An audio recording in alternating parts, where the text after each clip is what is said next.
I often use this resource called The Christ We Share. It's a pack containing 32 different images of Jesus from around the globe, each highlighting a different view or perspective or characteristic.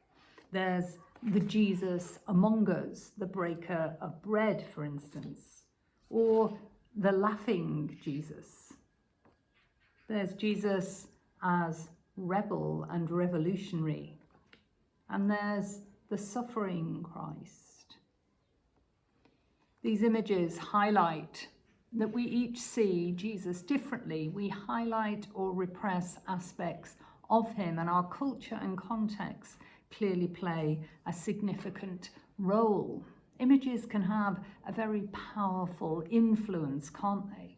Often when I read accounts from scripture, I find myself running through that story in my mind's eye. I wonder whether you ever do anything similar. And certainly I have that sense of playing a scene through my mind's eye when it comes to the gospel message that we have for today from Matthew 16.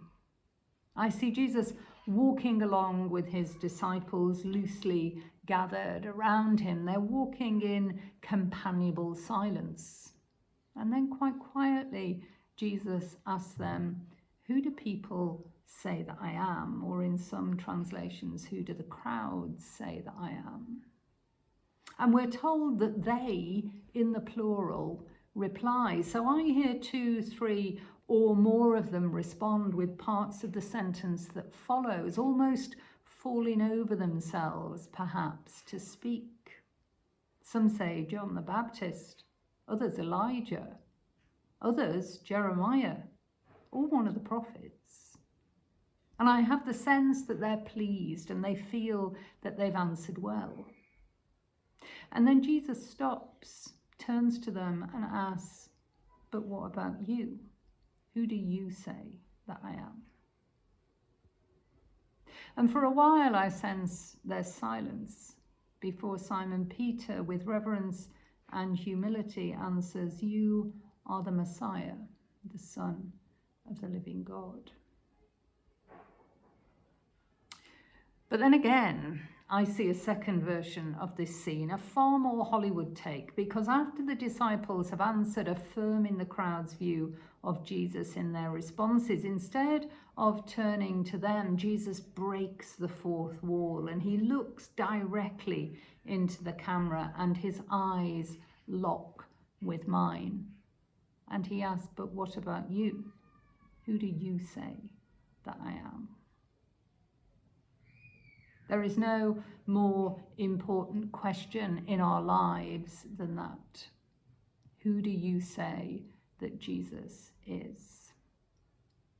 Well, he was certainly a historical figure, so there's no doubt he existed. He came from Galilee. He had a connection with another attested historical figure, John the Baptist. He instigated a movement. He preached about a life beyond this life. In Jerusalem, he was arrested for sedition and he was put to death by the occupying Roman forces. Pontius Pilate was procurator in Jerusalem at the time of his death in the years 33 to 35.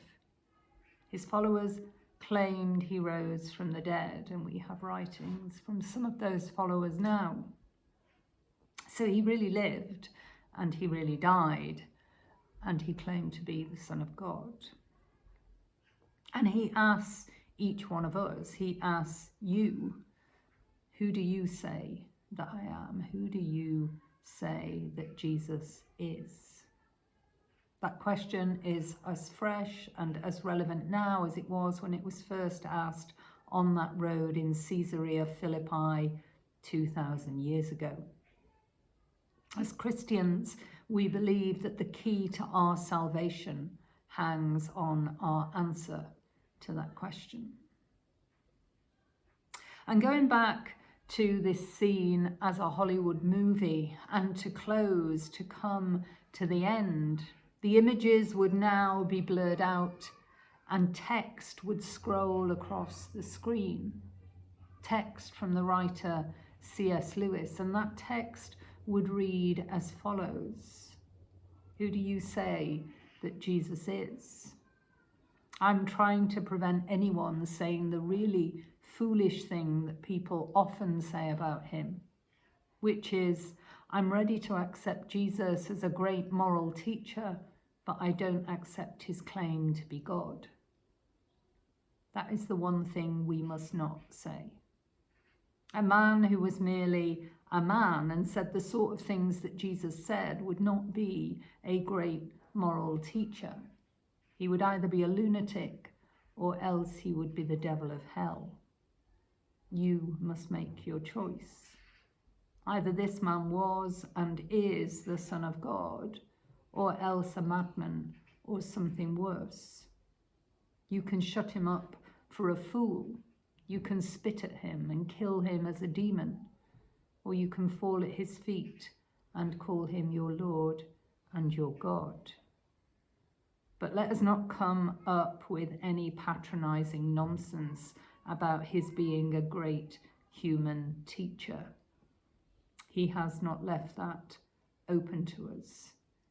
He did not intend to.